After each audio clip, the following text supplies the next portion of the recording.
Welcome, everyone. Thank you for joining us to celebrate the outstanding work of this year's DGA Documentary Award nominees. This year's nominated films transcend borders, boundaries, and identities. They connect us to the world and give us insight into ourselves. The filmmakers include 2 previous winners and 3 first-timers, so it's truly exciting and an honor to welcome them for a discussion about the craft of documentary filmmaking. I'm speaking to you tonight on behalf of all members of the DGA Documentary Committee. The committee was established in 2020 to represent the interests of all DGA documentary filmmakers, to not only bolster the labor agreements that protect us, but also to create events that strengthen our community. For anyone who'd like to know more about the DGA Documentary Committee or about the benefits and protections that come with being a part of the DGA, please reach out to the DGA staff representatives for documentaries. That's Lisa Layer and Jennifer Pete in Los Angeles, or Michael Berger in New York. And before we go any further, a big thank you to our fellow DGA documentarians who gave so generously of their time by agreeing to be part of the judging panel to review and vote on all the films for this year's award. Your 2 hosts for tonight are accomplished filmmakers in their own right. Before launching a successful filmmaking career, Yancey Ford was a series producer at PBS for 10 years. He's an Oscar nominee for his film Strong Island, for which he received an Emmy Award. Patrick Creedon is the director of such acclaimed films as Wordplay and IOUSA. He also directs commercials and scripted television. Both Patrick and Yancey are active members of the DGA Documentary Committee. So now, please welcome the co-hosts of our event and co-chairs of the awards committee this year, Patrick Creedon and Yancey Ford. Thanks, James. Thank you, James. And welcome, everyone. Thanks for joining us this evening. My name is Yancey Ford, and this is Patrick Creedon. We have the real pleasure of having a conversation with 5 extraordinary directors tonight, whose films all premiered last year. So as you can imagine, they are now, they've been campaigning and nominated for just about every award that you can think of. And we are excited to be in conversation with them later on after this preview of their films. So please sit back, and if you need a little refresher, here is a clip reel of Fire of Love, Retrograde, All the Beauty and the Bloodshed, Navalny, and All That Breathes.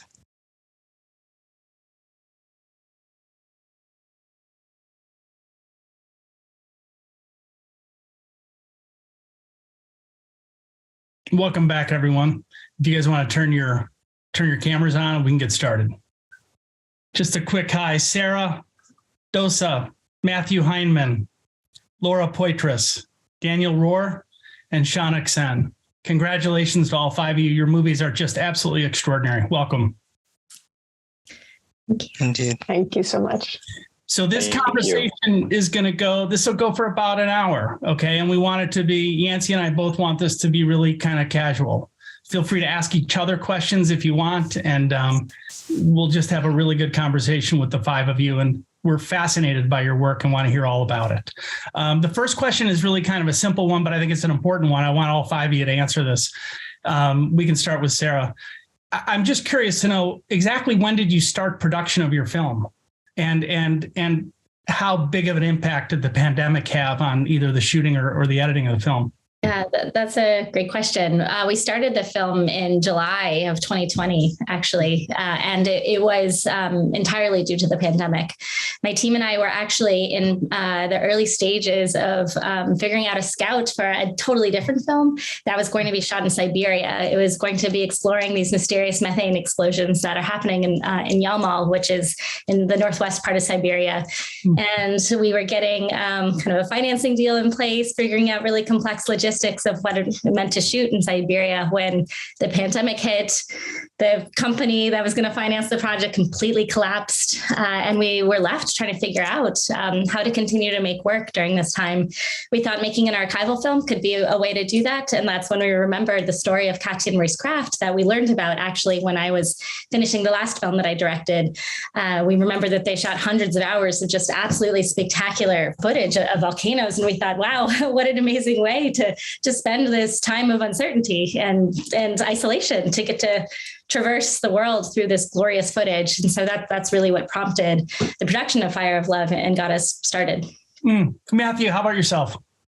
So this retrograde started about 3 or 4 years ago, long before the pandemic, and was, took several years to get access to the U.S. military to embed with the Green Beret units that we ended up deploying with. And, it's further delayed by the pandemic. So, in some sense, it allowed us to make the film that we ended up making, which was this portrait of the final chapter of the longest war in U.S. history. And I think without the pandemic, we perhaps would have gone earlier and not told the story that we ended up telling. Laura, I know there's a major scene in your film that happened March of 2018 at the Sackler Gallery. Were you already shooting well before then, or was that kind of the kickoff to what you were doing? I wasn't shooting, but shooting. That's actually when shooting began, but that was before I joined the project. So Nan Golden, who founded this organization called PAIN, that started these actions, they started filming internally themselves. And then I didn't join until 2019, until the fall of late summer 2019. How was the pandemic on your post team, and did everyone split up and go to their own corners? How did that work? I think we first sat down in the last week of February 2020. So we spent a good solid 2 weeks together around the table, and then I just remember coming in saying there was a scare in our building, and it was like March 6th, and I said, okay, everyone's going home, and we packed up everyone's computers and figured it out from there. So we learned a lot about remote editing. Daniel, obviously your main interview was shot sometime between August of 2020 when Alexei was poisoned, and January of 2021 when he was detained. When did the project begin, and specifically when did you do your interview with him? Well, we shot that principal interview with Navalny about 3 or 4 days before he went back to Russia. I think it was January 13th, 14th, 2021 when we shot that interview. And we only shot the film in 2.5 months. It was a very quick principal photography because when we found Navalny, we understood that he was going back to Russia and we had a very limited window. And so we had to film everything that we needed to get with him, or everything that I thought we would need in that time frame. And the last of it was the interview, which at the time, actually, I didn't even think would be an ingredient in the film. I didn't think we'd use it. I just thought we should get it while we have him, because we didn't know what would happen when he returned. There was a chance that he would be killed or put in jail for 50 years. We just didn't know. Yeah. And of course, it was complicated by the fact that he had just been poisoned and he was near death prior to when you got together with him. So, Shaunak, how about yourself? When did things begin for you in Delhi? I think 2019, actually on the 31st of December, me and my close friend Aman, who's also the producer on the film, before going for a New Year's party, decided to go to this bird hospital that we'd heard of. So it literally started then. We thought this would be the first set of research people we'd meet in a long 6 months of research. And we never met anybody else, essentially. So I would say otherwise the film started a bit earlier in my head, insofar as films are often glows at the back of your head initially. So I had a sense of the tone and the pace, etc., and vaguely the texture, because I wanted to do something on air and the greenness in Delhi and on human non-human relationships. That I'd been thinking about it for about 3-4 months before that, but for all intents and purposes, it began properly from literally the 1st of January 2019. Yancey? So what strikes me is the thing that all your films have in common is that they're driven by these incredible individuals who are on some level much smaller and less powerful than the circumstances in which they find themselves or the foes that they are setting out to vanquish. And I'll throw this out to whoever wants to answer this first. What is it about these incredible characters? What was it, do you think, about the character that you followed, or the characters that you followed, that gave them the kind of the mettle, the drive, the vision to be able to see through each of the things that they were tasked with doing or chose to do themselves? Yeah, Matt, sorry, no, sir, Laura, go. I was first of all, thank you, and thank you for showing the clips. They were really helpful. I mean, I've seen all the films and I love all the films. And it was also just great to see each of the clips and sort of the longer sections. But the section that I pulled was actually sort of to address that, like by going, I mean, the film goes between Nan contemporary and back in time, and to answer like, well, why would she take on these museums where that she sort of relies on for her work, and then sort of going to her understanding her childhood was the way I wanted to sort of get at that question, because what does motivate her, which I think was a lot of finding herself just being against the sort of normative society and rejecting them, and fighting back. So. She wasn't scared of the Sacklers, which is also she was not. No, she wasn't. I mean, she kind of, I think, dives into things and thinks about consequences later. Speaking of consequences. Yes. Go for it. Please go ahead. I was gonna ask Daniel. Speaking of consequences, we've seen Navalny's consequences play out in real time, both in the film and in the news. Tell me what you learned about him in the process of making the film. I really like Navalny. He was a great guy. He's the type of guy you'd want to have a beer with. He has that sort of sensibility, which can be very, very dangerous and deceptive. And I wanted to approach the film with this sort of skepticism that you would expect when making a film about a politician, especially a politician like Navalny, whose great gift is his ability to contort the media. His brands exist on YouTube and Instagram and these sorts of places where he's able to further his political messaging. But interpersonally, I think the reason why the film works is because he and I got along and we had a mutual respect for one another and a shared sense of humor that I think comes through in the film. People who watch this film are sometimes surprised to realize that it has this sort of dark sense of humor to it, and that is totally Navalny's style. But of course, now it's an incredibly painful reality. I get really sad when I think about the fact that Navalny has never seen the film. He was very interested in being a film subject and learning how it all worked and how the cinematography and the editing were related and what the director was doing and the producer and all of these things. But of course, now he's languishing in a small cell. They're torturing him. He's being deprived of very basic human rights, and he's not allowed to see his family. So it's very much a bittersweet moment that I find myself in. Simultaneously, I am elated and thrilled about the honors and accolades the film has received, but it is all marked and colored by where Navalny is and the pain of his current situation. Yeah, and Daniel, rewatching the film again this week, it's gut-wrenching the way the film opens. I'm paraphrasing, but you the first thing you say in the film is, you might hate this question, but if you are killed, what happens, and what's the message you want to put forward? And he says to you, again, it's just so emotional to think about this and to see it. But he says, come on, Daniel. No, we're not making that movie. Let's make another movie. Let's make a thriller. He's trying to direct me in that moment. He's trying to be the director of the movie and tell me what the movie's going to be about.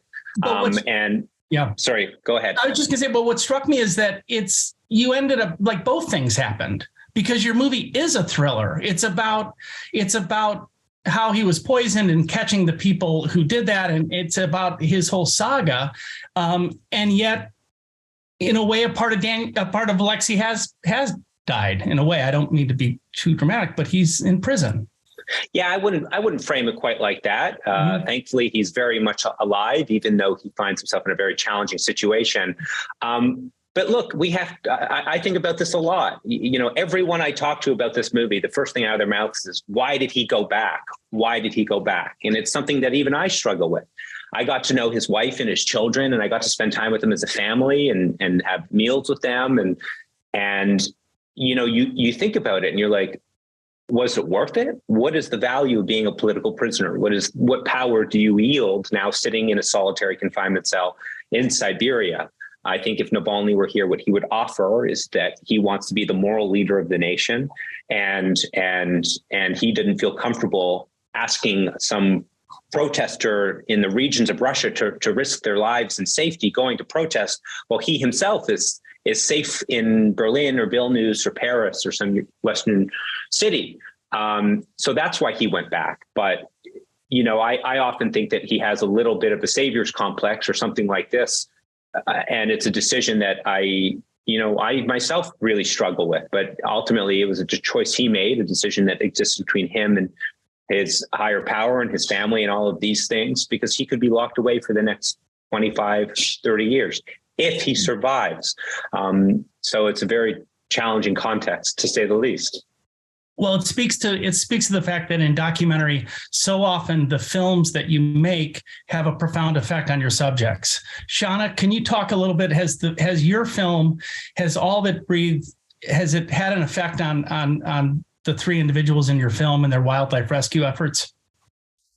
Of course, in every single way. I mean, in a concrete way, what's happened, of course, the last 1 year has been a lot of travel. The brothers are thrilled because, you know, all three of them came to Cannes. Nadeem, the elder brother, at this point has done more film festivals than I have.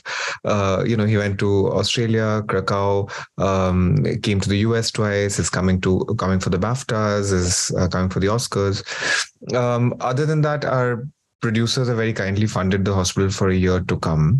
And there's a more media attention and a spotlight on them than there ever has been. But all of those more material things aside, of course, one shouldn't, I'm very careful to not simplistically overstate what one film can do for a whole family, right? Because it's not like in one fell swoop, everything will suddenly change. They have chosen to take on a path of life, which is always demanding. It's a kind of slow burn difficulty perpetually, right? And that's what their lives are. But more than that, in terms of how or what has changed in their life or how their lives have been affected, is to zoom out.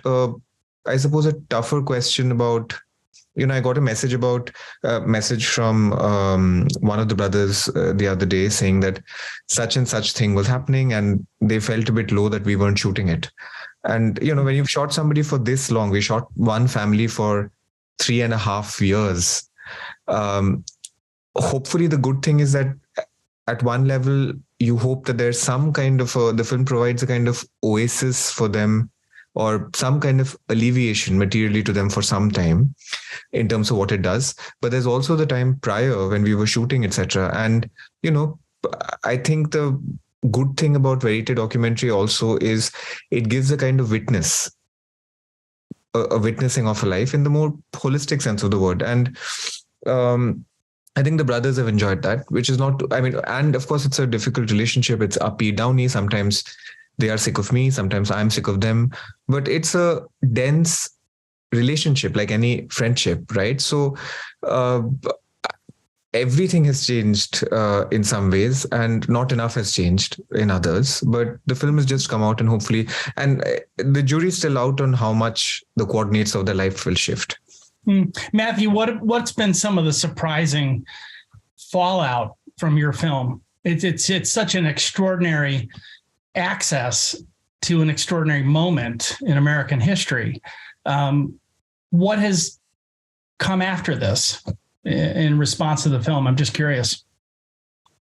Well, and just to go back to the original question, I mean, I don't think we ended up making the film that we remotely set out to make. And I think our protagonists didn't necessarily want us to make the film that we ended up making either. You know, this film was supposed to be a portrait of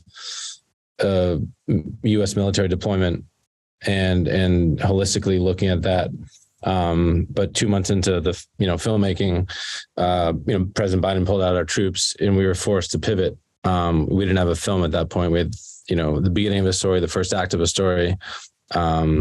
And that's when we shifted the focus to General Sami Sadat, who the Green Berets had been working alongside. And, the film in some sense is a sort of slow motion exploration of this final chapter as General Sadat's country crumbled around him. And obviously he didn't want that to happen. And, every neon sign metaphorically was saying, stop, give up, surrender. And he didn't feel like he wanted to. He kept fighting. And so that is part of the narrative tension of the film is, every sign saying to give up and your protagonist failing to believe that. But obviously, I think the war in Afghanistan has very much taken a back seat in the international media landscape. The war in Ukraine has usurped so much of the oxygen, rightly so. It's one of the most important stories of our lives, but we seem to have forgotten about Afghanistan and the thousands and millions of people that we left behind. Anyone else want to comment on just the response or the fallout from the film, positive or negative? Well, I'd like to say something on that topic. Our film premiered about 2 or 3 weeks before the war in Ukraine started. And something that's been very meaningful for me is the opportunity to interact with young Russian people who have been exiled from their country, self-exiled or fled after this war, fleeing conscription and fleeing the horror and brutality. These are people who feel deeply ashamed of their nationality, who feel deeply ashamed to be Russian. And they come to see our film. And for the first time in a long time, they see in Navalny a glimmer of hope for the future of their nation. And oftentimes we have people crying and approaching us afterwards tearfully. And for me, that's very moving and something that I really appreciate. Hey, Patrick, I'm going to jump in and pull Sarah into this because Sarah, your protagonists are deceased but had the incredible, presence of mind to document the years of work that they did and left behind hundreds of hours of material as, sort of their parting gift to the world. So you haven't been able to show it to them, obviously, and you don't know what they would think about it, but you've released it into a world where I'm assuming they have colleagues, friends, maybe, people who are connected to them, who would be very, sort of invested in what happened to all of this footage. So can you talk about how Fire of Love has been received? Absolutely. Thank you for that question. I think the fact that Katya and Maurice Kraft passed away 30 years before we ever began this project, that was one of the greatest challenges of making Fire of Love. And it left our entire team with this profound unrequitedness. We just so longed to connect with them. And no matter how much footage we watched, how many of their books that we read, we could never actually ask them direct questions. It was so important to us, though, to find ways to connect. And we had the good fortune of working with Maurice's older brother, Bertrand Kraft, who is an absolutely delightful man. He studies spiders and has the same kind of chutzpah that Maurice had. So speaking with him was incredible. We also interviewed a number of their colleagues and loved ones who were able to nuance and shed a light on the materiality of what they left behind. So having their insight and consults while shaping the film was critical to how we wove together the story. And we were thrilled with how they received the film in the end.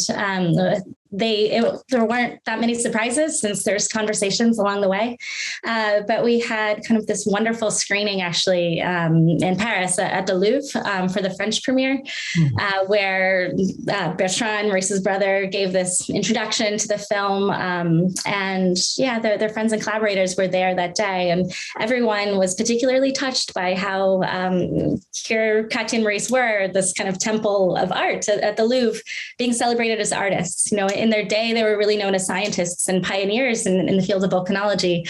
But now it seems like the film was giving kind of a reinterpretation of their legacy, kind of within the realm of filmmaking and art. So that was especially meaningful for us to have that kind of homecoming there in France. And I've got to say, like, since then, we've been getting all kinds of letters from people around the world who are continuing to say things like, oh, Katya was the reason I went into science. She was a pioneer for me as a young woman. I didn't think I would be able to like battle the kind of misogyny that I faced. And I, was inspired by her and led on. And now I'm seeing her story again in the world. Things like that really matter to us as a team.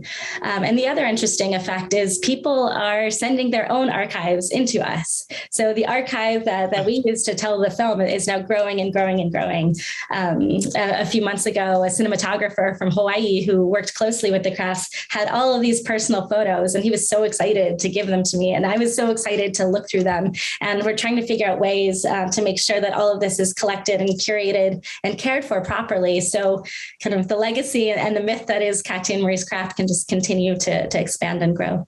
Laura, I just kind of jumping off of what Sarah just said, your film also relies very heavily on your subject's work, artwork and political activism, social activism, if you will. I'm just curious, can you describe kind of the relationship and the dynamic between you and your subject, Nan Goldin, and the fact that in order to tell her story, you have to use her artwork, and how does that dynamic work? I noticed Nan was a producer on the film. Yep. And there are some people that think that's odd that a subject might be a producer. And then at the same time, I'm certainly sympathetic to the fact that so much of your film was her work and her storytelling that she's been doing for decades. So can you just sort of talk us through that? Yeah, no, I appreciate the question. I mean, I think in question of like how involved somebody is in a film, I would say it's case by case, how I'd answer it. I in previous films I've made, they wouldn't be appropriate. In this case with Nan, I think it would have been inappropriate and sort of extractive, like if Nan was not a full producer. I mean, she began the film. So much of the film lives in her artwork, that we're telling the story with her images, and it's about her life story. So it's actually something I fought for in the process of making the film, and so did Diane Weyerman, the dear friend who is executive producer, and she was like, Nan absolutely needs to be a producer on this film. Yeah. So, but in terms of the relationship, I mean, it's super, it'd take me a long time to describe it, but it was exciting to collaborate with an artist whose work I knew and respected. It was intimidating. And then it also, I didn't want to do a traditional artist portrait. I mean, there are some warning signs about that. So, but in terms of working with Nan, we started doing, we first, she shared with us the footage that they'd shot. We watched that. And then I started doing these interviews, these audio only interviews with her. And that really changed the film because of the way she spoke and the kind of layers that it added. And then based on those interviews, we requested certain materials from her archive, because the archive is so vast of her artwork. And then we also had an amazing archival research team led by Shanti Abergan and Olivia Streisand, also doing research. So, and then we did a rough cut, and then we shared it with Nan. So yeah, there's a moment in the film where she says, "I know when the picture works. I get a rush. I've always wanted the people in the pictures to be proud of being in the work," and it does such a great job of capturing her. But it made me think of you.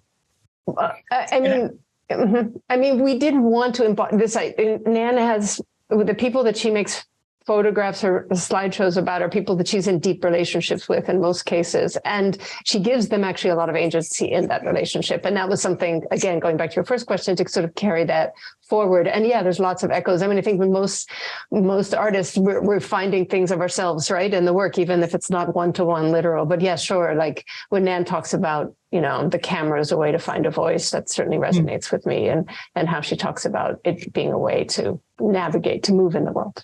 Matthew, will you comment on that too? Do you know when a picture works? Do you know when a moment works? Does it pop in you? I mean, when you're out there in the field with a camera shooting hours and hours and hours, and then something happens. What describe that moment for me? And that's part of why I love shooting my own docs, because you just know when you're getting that scene that it's going to make in the movie. There's, when you're shooting Verite films, I think we shot between 1,400 and 1,600 hours on retrograde. Obviously there's a lot that didn't make it into the film. But there certainly are scenes that in real time as you're shooting them that for sure are going to make it into the film. I think that's one of the interesting things about making films in foreign languages. I don't speak Pashto or Dari, and in doing so, you're sort of forced to shoot based on emotion, not based on dialogue. When you're shooting in English, you're often chasing dialogue, trying to get that line on camera.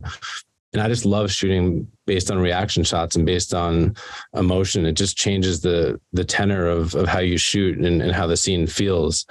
And there's a real motif in Retrograde of holding on faces for a really, really, really long time, longer than you normally hold. And,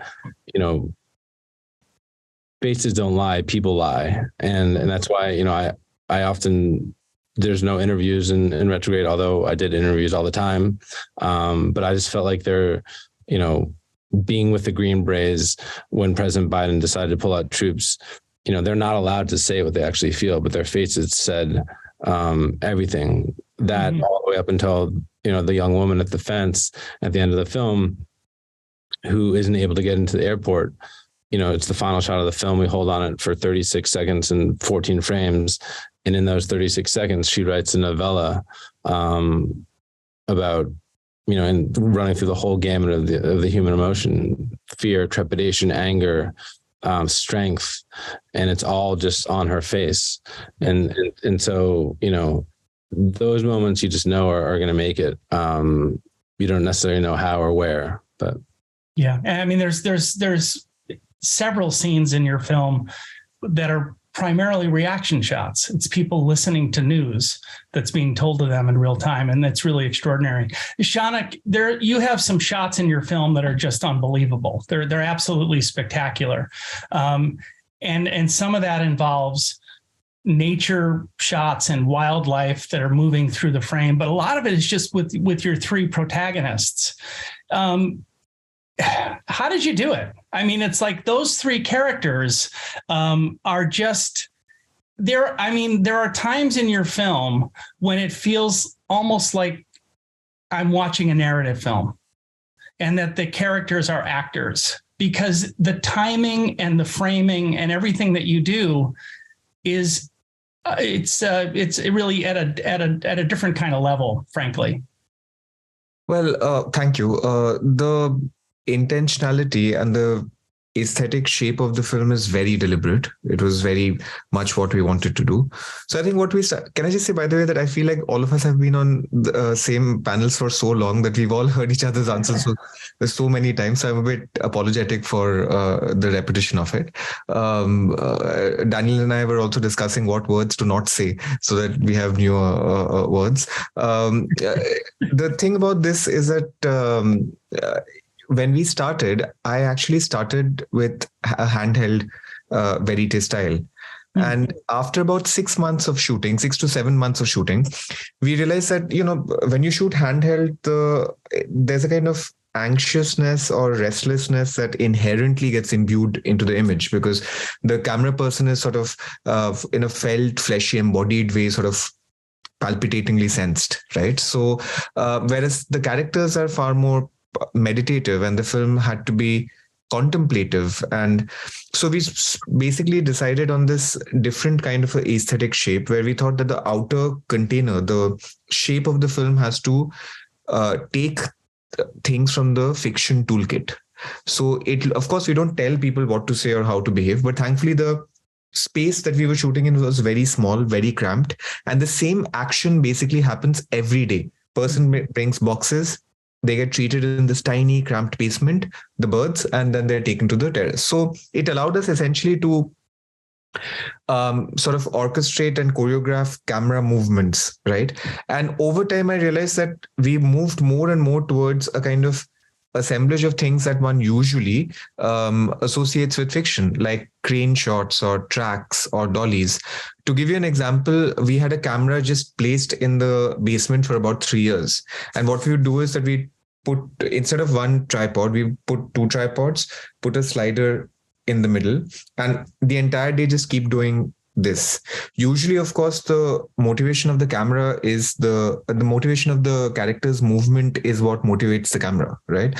But in this case, what we would keep doing is that over time, once we had figured out the intuitive rhythms and cadences of the space, we would just keep doing day-long pans, like all day, literally. So even if a character was leaving the camera, going in the other axis, we would just completely go the other way and so on. So over time, this more dreamy, fluid kind of a language sort of developed. And in terms of shooting the animals, we realized that we had to have some kind of a style that was, pronounced. So that's when we decided that we'll do these long, languorous, tilts or pans and so on, because we wanted to, and all of them are one take. So the plethora of animals that you see in the film, for instance, the rats, the turtles, the pigs and so on, all of them are shot in long single take. We start the film with a 4-minute long take of rats, right? So the main idea there was to articulate a kind of simultaneity or kinship or entanglement between human and non-human life. And, that's something that I can talk about or I can write about, but just one single take of, say, a turtle clambering through trash and the traffic sort of zipping past in the background, that communicates that kind of a idea, that idea of simultaneity far better. So that's how basically we slowly evolved a kind of vocabulary or grammar that actually moved towards a fiction sort of a style. And that's how the language eventually developed. I have a question about that shot. It's such an amazing opening. Did you shoot it for the opening, or did you shoot it and then it emerged as the beginning in the edit? When we went to shoot it, we didn't know. But in the first night, once about 150 rats emerged, we realized that we spent about 4 nights shooting just the rats, right? And multiple takes till we finally got the right take. And once you have given the DP the liberty to shoot a 4-minute take, it's not coming in the middle of the film, right? Nor is it coming at the end of the film. It's definitely coming in the opening. So just giving it that kind of space necessitated that it has to be kind of the opening. Also, I like for a film where you spend so much time looking skywards, starting from the subterranean level is an interesting, and also it had a kind of tactile, icky sort of a feeling, which was nice. So so during the shoot, I would keep telling people, we have to get this right. It's the opening shot of the film. So I think that shot we knew. One of my favorite shots in the film is when Salik is in the back of a cab and he's driving and there's all this stuff going on. And then, like, timed perfectly, like you had a groundhog wrangler, that little animal crawls out of his pocket and then crawls back in, and the scene is over. It's just incredible. You just captured some really amazing stuff. Thank you. The chipmunk he often saves chipmunks and sort of nurses them. So they would often, come out of his collar or his sleeve or his pocket or something. So to the point that I think it became a sort of a comfort animal. Whenever he'd be nervous, he'd just like basically reach out for whatever animal he has near him. So there'd been at least 10 occasions during the shoot where I said, oh man, if a squirrel or a chipmunk pops out of his pocket now. And at that point it did. So, it's like, life rewards you with accidents, and the point is to just keep shooting. So that was just a lucky break, essentially. Yeah, I still can't figure out how that bird stole his glasses, but we'll talk about that later. So I've been thinking about the interview setup, Daniel, of Navalny, because when you watch it, you realize at a certain point that there's a mirror involved. Or there at least there appears to be a mirror involved when you for the second shot. So I'm wondering if you can talk to us a little bit about the choices that you made in that interview setup, which is so static on one level, but is really the perfect frame for Navalny as he sort of unspools his political saga. Well, thanks for asking about the interview setup. We worked really hard to set that up, so I appreciate the question. It was a funny story because there was this random film studio in the middle of the Black Forest in Germany that some guy spent like 50 million euros building that is intended to service like Stuttgart and Zurich for like little commercial work. And we were going to shoot it there. So I took a tour of all the studio rooms, these big empty spaces, which I didn't like at all. And then at the end of the tour, we land in the cafe. This is where the crews eat lunch and have beers at the end of the day. And it had that sort of sensibility of you're sitting at the bar. And I walked behind the bar and I kind of went like this and I kind of went like that. And I just saw him sitting there right in the middle. And when I shoot an interview, I like to see the people's hands because there's a lot of information that you get from seeing their hands. And I wanted the interview with the politician Navalny to sort of have the sense of simultaneously, it could be like he's giving an address, like we're used to seeing the president looking straight down the barrel in the middle of the frame as if he's addressing the nation, but also it has the sense that he's sitting at the bar and you can have a beer with him. And I thought it worked on both of those levels. So we designed the space, and I worked very hard to sort of like art direct the space. And there are all these little like tidbits that you can't see in the movie because of the soft focus in the background. Like I had a little Rick and Morty toy sitting on the shelf, and that's Navalny's favorite show. So we had that. It's little things like this. And when he stepped on to the set that we had sort of built, he thought all those little details were very cool. So we shot our main shot where he's looking down the barrel. I had the idea to do sort of like a CCTV sort of interrogation angle. And then we had the mirror shot that you spoke to earlier, where the foreground is obscured by glasses. And I don't really remember what the last one is, but I'm sure it's pretty cool too. All this to say, we shot that interview and I had no expectation. I didn't think it would be in the movie. I just thought that we have this. We have the guy, we should do the interview because I want to have it in case we want to use it. And it was actually, very late in the edit that we took another look at it and we populated the film with sort of these act break sprinkles of interview where we get to know Navalny, a little bit about where he comes from, a little bit about his politics.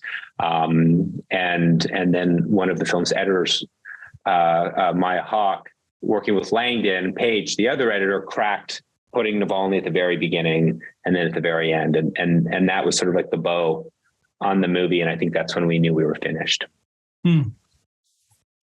Sarah, I just want to comment a little bit about the design of your film. And by that, I mean, the combination of music and editing and the graphic design, Miranda July's narration. I mean, I'm kind of throwing all these things in together as kind of this space created for your characters to live in.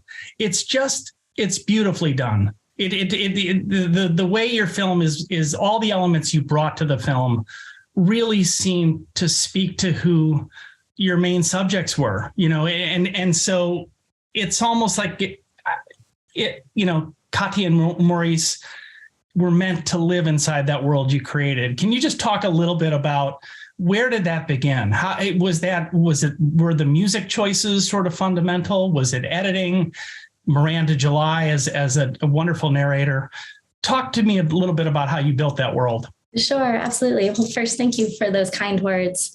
It was very important for us starting out that the film felt guided by Katya and Marie's craft. We wanted to listen to them as deeply as possible, which of course is very challenging with them having passed away 30 years ago. But we really wanted it to feel of their spirit. And when we began watching the footage, it was absolutely spectacular. These were images we had never seen before. They were so surreal and beguiling and magical, yet they were incredibly challenging to work with. The 16 millimeter footage, for example, that Katya and Marie shot came to us silent. There was no sync sound. And the way my editors talk about watching the footage, and I watched all the footage, of course, myself too, but it was in pieces. Aaron, one of my editors says, it says, if you took the rushes, put them in a blender, hit puree, and then put them, back together again. Shots were like 2 seconds long, 3 seconds long, maybe 10 seconds long. So it was very hard to build kind of kind of a cohesive sense of a scene. That meant we needed to find other ways to, of course, put the film together. And we had kind of like what Shaunak was saying, we tried to figure out the right container. And for us, we really wanted it to feel kind of as mythic, perhaps, as the Crafts story actually is. Excuse me. So that meant incorporating tropes of magic realism. That actually meant being very much guided by the French New Wave, which was a huge influence for Katya and Maurice themselves.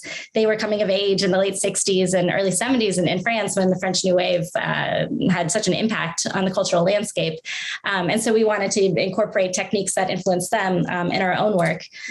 And one of those techniques was narration, for example. A lot of French New Wave films are known for a kind of a sly, winking, subjective and playful narrator. And so that was something we wanted to incorporate. So I'll just say there are these different kind of rules we set out for ourselves in order to approach the piecing together of the footage. I would say kind of the most important framework for us, though, was this idea of a love triangle. Katya and Maurice, they authored nearly 20 books aside from the footage that they shot.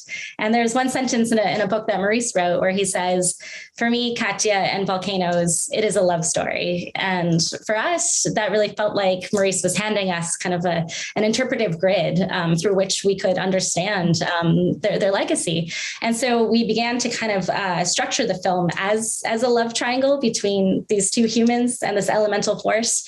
And that was extremely useful in terms of making the musical choices, for example, making editing choices where we tried to use volcanic imagery as a love language, so to speak, in the absence of conventional imagery of, humans kissing or holding hands. So those were the various things we were really trying to work with and bringing in their spirits and their influences when tackling this very, very challenging yet beautiful pile of footage that we were working with. Sarah, at what point did the animation section come in? The animation, thank you for asking about that. The animation section actually came in quite early on in our process. The Crafts collected thousands of illustrations of volcanoes. I can actually show you some. They're lovely and whimsical, and their books are just like filled with them. But we wanted to kind of nod to this collection as well. The images are it's like they remind us of a time when science and magic, I guess science and magic always commingle, but there was a dreaminess to these illustrations that seemed to also resonate with kind of the dreaminess of falling in love, which, Fire of Love at its core is a love story. But Katya and Maurice, they didn't start filming until 1968, which was their first expedition to Iceland, yet they met in 1966. And so we did need other vehicles to tell the story of their meeting. And they fell in love as university students, dreaming of going into the field while reading books. And so we wanted to incorporate that kind of paper world, that paper aesthetic, to tell the story of their meeting. And so bringing in kind of the aesthetic from their collected illustrations, that's kind of how we began to establish the animation for the film. It strikes me listening to you all talk about your work, and just from watching all the films, that you have made thousands of decisions throughout the process of making each of these films.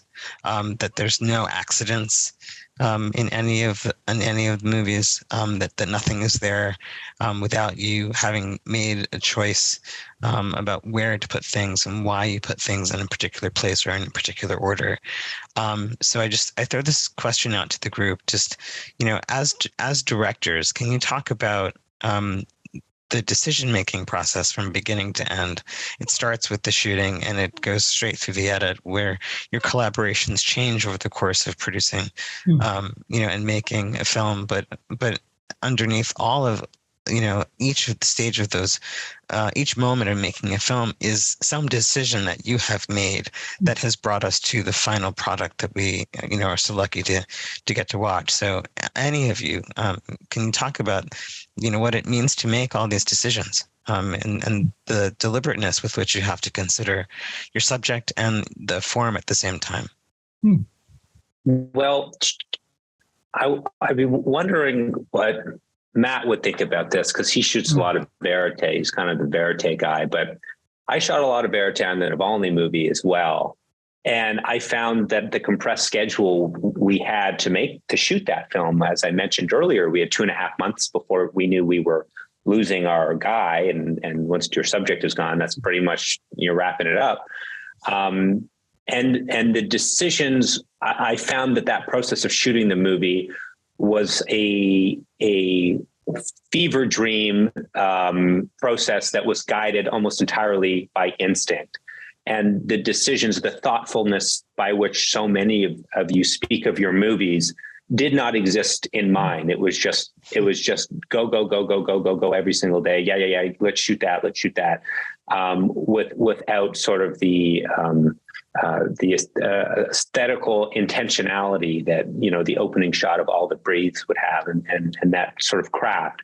But once we started editing the film, then there were a lot of decisions to make. And I think our process was driven by conflict.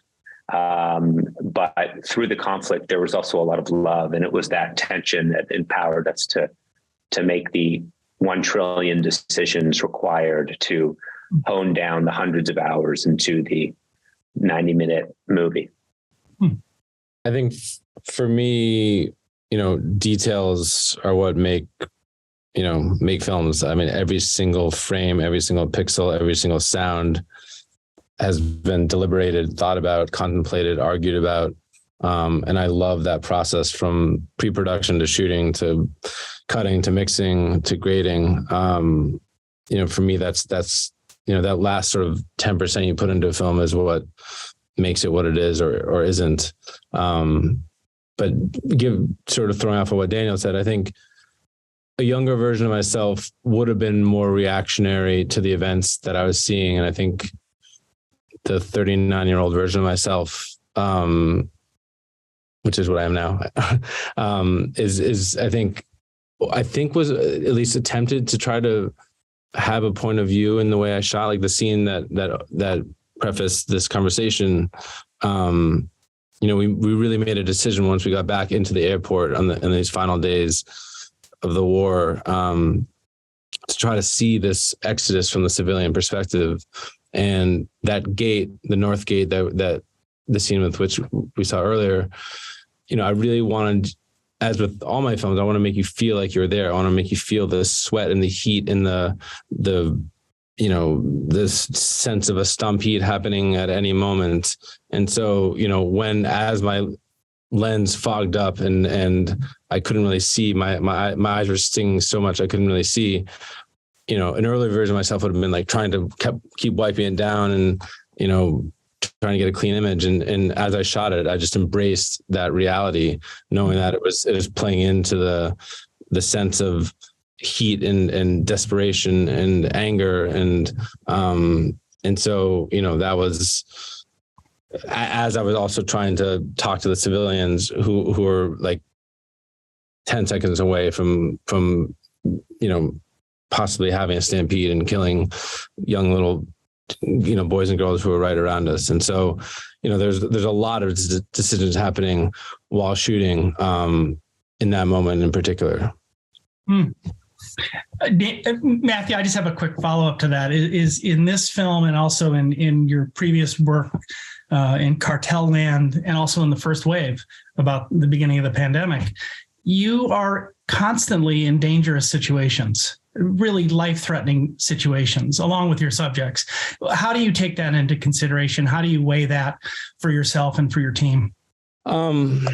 You know, people always ask me about danger and talk about danger and talk about me being a thrill seeker, or, you know, that's not remotely who I am. I mean, I have fear like anyone else has fear. I have, you know, nightmares almost every single night. These films have had a profound impact on me and my loved ones and people around me, while also carrying with the sort of moral injury of having a blue passport and being able to come back to New York and cut these films and the privilege that comes with it as well. And so these are things that torment me a lot. So I think, you know, when deciding whether to take on a film, it's very much do I feel like I can say something that hasn't been said? Do I feel like I can take these issues that are often relegated to headlines and stats and humanize them in a way that I think is important? That's what's motivating me, not, being in danger. And obviously once that decision is made and that film is being made, there's a million decisions in a macro sense and a micro sense, every single shoot, every single hour, every single minute of making sure that we are doing our best to, keep ourselves safe. But, if you're in a Black Hawk helicopter that's being shot at by the Taliban, there's nothing you can do. You're either going to get hit or you're not going to get hit. You're either going to live or you're going to die. And that's something that you have to accept. So yeah, it's a perhaps circuitous answer to a simple question, but. One of the things that I've think a lot about when thinking specifically about LAPD and the bloodshed is how it evokes, very deliberately, pain evokes the work of ACT UP, which is from another moment in our history that people until the COVID pandemic struck again, HIV/AIDS and the pandemic seem to have largely faded from our imagination. Can you talk about what it was like to go back to that past with Nan in her work, and reanimate it for a new audience? Yeah. I think for Nan and many others who lived through that, it's unspeakable loss. It's unspeakable loss, the AIDS crisis, as it's other parts of what the current overdose crisis. And so it creates so what can you say and what can't you say? And with this film, in the first meeting I had with Nan is when she told me that she had curated this exhibition. It's called Witnesses Against Our Vanishing, and where she did it with her friends who were living and some had already died of AIDS. And it was an unabashed celebration of queer sexuality. There was no bowing down to the sort of cultural homophobia that was, what was happening in the 80s and the culture wars, and just to bring together her friends and that were, that she was losing, that she was losing in front of her eyes. And so it was something that was really essential for the film for me, that the film would structurally, and going back to sort of how we think of, there's the sort of emotional things that we deal with when we're dealing with people's real lives and how we, respond to that. But then as we make films and what we do is the sort of structure, I knew that these two moments had to converge, the past of in the 80s and the contemporary moment that Nan was living through, because she survived both of these things and with unspeakable loss, and to bring those together. And it was just really essential for the film. And it also was the way that helped me navigate something that was really important for me, is that I didn't want to make a reductive, individualistic film artist portrait, and that it was going to be I wanted to make a larger critique of society, and particularly a society that has a problem with amnesia and forgetting its past and not reckoning with its past. And when we were editing, one of the amazing associate editors, Marley McDonald, she's like, she didn't know the culture wars. I mean, she of course knew about the AIDS crisis, but not this sort of moment of sort of Jesse Helms and that sort of moment. And just to sort of bring this history back and then make it completely relevant and completely not nostalgic, and that was really important. And really through David Wojnarowicz at that part of the film, Nan, we didn't have footage of her. We have her voice talking about it, but we don't have footage of her in that time. But David is there, and his rage and the way that he speaks, I think he says something like, he's talking about having gone to so many funerals, and that his friends were talking about polishing funereal speeches when, somebody's screaming on the street, that means a whole world to him if it's done in public. And that sort of line, it is something that relates to that historical moment. And I think very much relates to the contemporary crisis or so many other crises that, the U.S. goes through, or I don't want to speak for other countries, but particularly for the U.S., the sort of failure, the repeated government failure to take care of the vulnerable. They repeated blaming the people who are suffering. So it was really important. And of course, everything about ACT UP influenced Nan's activism in creating pain. It was, bringing those ideas back and doing these actions. And so it's completely an essential part of what motivated pain and their work and their actions. So I just want to mention we're kind of coming up near an hour, and we can go a little further if we all want to. If any of you have any questions for each other, this would be a great time to throw something out. But we can also just kind of keep going if you'd like. I do one thing I thought of about Laura's last comment is Nan's interview and her voice in the film. And I think that we are reminded with many of these films, the power of the human voice. It's a visual medium, and some of the images that you all captured and crafted together are just incredibly striking, but it's the narration in many of these pieces that are so incredibly powerful. The interviews that you did, Laura, do you want to? I thought you were going in a completely different direction. I thought you were going to talk about sound, because the narration is more literal. I was thinking, because when we played that clip and I'm listening with headphones, and the sound of just the birds and the kind of the space it creates, and the quiet, the tension between the quietness. And so I'll talk more about Nan's, that I wanted it to be, that there was a way in which we wanted it to be really sparse, really naked. And so that you really hear it, you hear the pauses, and that would be then juxtaposed with parts of the film that had, a really either a score or, music that we're licensing. So I thought you were going to, because I feel that these films are also really interesting to think about in terms of sound. And actually, just on that really quickly, I want to throw this over to Shauna real quickly. It wasn't until I had seen the film a second time that I realized that those sort of poetic interludes, those pieces of narration, were coming from Nadim. And Nadim is, of the three characters, he just sort of struck me as being the most standoffish. He's not someone, it looks like, is as easy to get along with. And there's talk in the film about the strife that exists between him and his brother. And yet his recollections and his sort of philosophical take on their situation was unbelievable. It was a side to him that we don't see visually in the film. How did that come to be?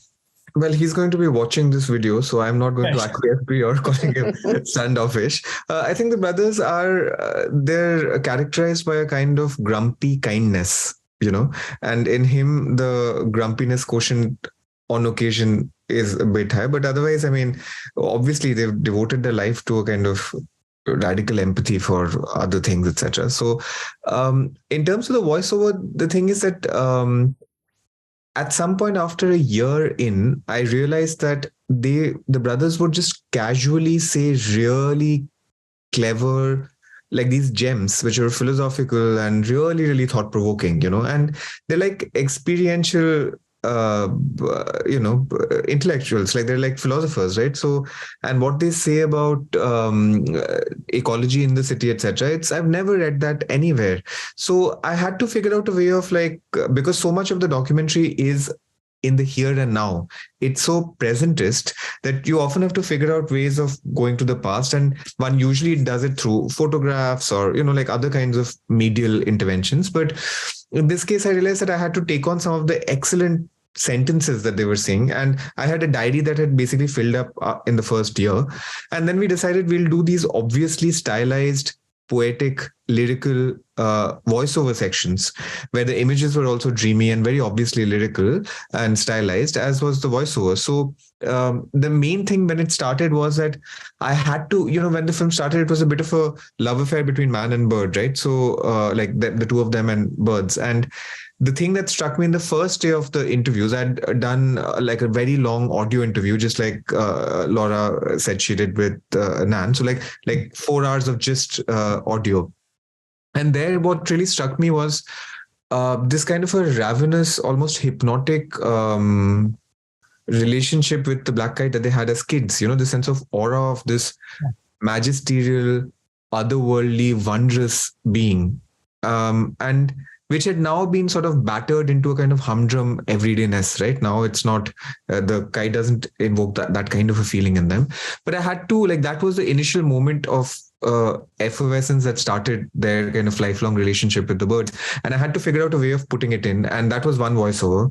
And then I thought, well, there should be more. And then we started finding these clusters of ideas that, so essentially it's like stuff excavated from a year of things that they have said, which I then basically got recorded in a studio and punctuated throughout the film. So that's how they were obviously, and they actually helped us also in terms of the time framing of the whole span of the film. Sarah, do you care to comment on just how you crafted the narration in your film? I love what Shana said about making notes and then kind of crafting these voiceovers with them. How did you come up with the words that Miranda ended up saying in the narration? Yeah, thanks for that question. For us, it was a deeply collaborative process of writing the narration. Myself, my two editors, Aaron Casper and Jocelyn Chaput, and one of my producers, Shane Boris, and we collectively wrote the narration together. We were, as I mentioned before, very influenced by the French New Wave and kind of the narrator voices of many French New Wave films. Again, because that influenced Katya and Marie's craft. But it was really essential to us that our narrator feel curious and inquisitive to mirror Katya and Maurice's own curious nature. And we wanted our narrator to be upfront about the fact that, the narrator did not possess all the answers. This is not a voice of God kind of perspective that we were imbuing our images with. We wanted to acknowledge that there were gaps in the archive, there are unknowns, that this was a film about questions. And that also meant getting out of the way of the images. The craft archive is just so majestic that we didn't want talking or the narration to feel like wallpaper, for example. There's, I'm paraphrasing Bresson, but there's that famous quote about what you give to the ear, you take from the eye. And it was so important to front load these spectacular images. And so that meant the words being just enough to kind of point you in a certain direction, to allow you to alight on a certain part of the screen or to raise a question about Katya and Maurice's intentions, but not to declare or not to crowd. That was very difficult to do in practice. Our edit and our narration writing process were always in tandem. We felt like they were dancing around each other. We would add more narration here and then realize it would take too much space. And so then we'd have to take it out and realize then there was a hole. So it was really a dance to the very, very end. So much so that in our final mix, even we were taking out words here and there, placing them in different moments. But it was really essential that the narration felt more like punctuation, rather than, again, some sort of crowding, where we could really be in dialogue and kind of lay, that set of questions that can mirror the process of discovery that our scientists themselves are embarking on. Yancey, any thoughts before we wrap this up? Any final questions? Well, I was going to ask one of your questions, Patrick, just about everyone, or if speaking of Bresson, if you have a mentor or a documentary hero or someone whose body of work you take as inspiration or has been a source for you over the course of your career, or multiple people maybe who you look to. As a directors you admire, maybe is the simplest way to put it. Yeah, Shanak. Cinematographically, it was for me Victor Kosakovsky in terms of the movement of the camera, to the point that I essentially wrote a long pleading email to his DP, Ben Bernhardt, to come and shoot, and I had the great fortune of him coming down. He was one of the two DPs. So I think cinematographically it was Kosakovsky. In terms of general heroes who I knew would be important in terms of a pillar of thinking of time, and camera movement in this was Andrei Tarkovsky, the Russian fiction filmmaker. So I think these were the two people who I would often, just randomly open up clips on YouTube and watch, just to get into the necessary vibe of the film whenever there'd be a long gap. For me, there's many. Because Victor Kostovsky is actually one that really comes to mind, especially in terms of conjuring kind of the sentience of nature, which is very much the heart of Fire of Love and all of the films I've directed. But Patricio Guzman is one of my absolute heroes. Nostalgia for the Light is just such a gorgeous film that provides such a kind of a multivalent way of thinking about time and place and meaning and history and personal emotions all at once. And that kind of multivalence is something that I'm always looking for in the films I direct and especially in Fire of Love. But Agnes Varda, her incredibly playful and innovative way, I would say is probably my greatest hero. Yeah, could go on and on about her work, but I feel like there's such an aliveness and a sense of serendipity that she unabashedly embraces in her work that is something that I'm very inspired by as well. Patricia Guzman would be my third as well. Oh, yes. Wow. I would say, it's hard. It's a hard question. I love the Dardenne brothers, Kieslowski, Chantal Ackerman.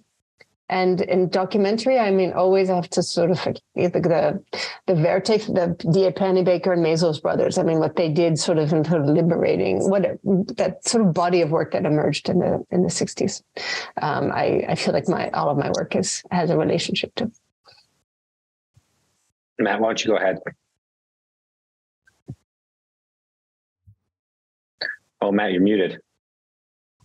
I think echoing Laura, I think Verite masters are people that I've studied, I've learned from. I feel like I was so fortunate to be able to call Penny a friend and learn a lot from him in real time and get feedback from him on my films, and Chris as well. And I both admire them as filmmakers, but also them as a couple. I feel like balance in this industry has been elusive for me, and I've always admired to have their partnership together. And so yeah. I'm struggling to come up with a smart answer. So I'll come up with the true answer. And I think my favorite documentary is American Movie, Chris Smith's film. That's one of the first documentaries I ever fell in love with. And it's when I learned that documentaries can be really, really sweet and funny. And that's a touch that I've always aspired to apply to my work. And I think there's some of that DNA in the Navalny film as well. It's kind of a wonderful way to wrap up this evening. I have no doubt that the five of you and your work are going to inspire countless filmmakers, your own contemporaries and younger filmmakers coming down the pipeline, especially with these 5 films. Congratulations to all 5 of you. This was really a pleasure for Yancey and I. Yancey, anything you wanted to say before we sign off? No, just thank you all for making these incredible movies and for gifting them to the world. They really are special in their own ways, and I'm grateful that they are available for everyone to see and tell their friends about. And a special thanks before we sign off to the entire team at the DGA. This is actually a lot of work to put together, and we really appreciate all of their support. And Yancey and I are both members of the DGA documentary committee, as is James Mall, and Matthew is, and who else? Anybody? Laura? No, I'm not sure. But the DGA is a very important force in the work that we all do, and I want to thank them for all their support. Good night to you all, and thanks so much, and congratulations. Thank you so much, guys. Thank you. Good night.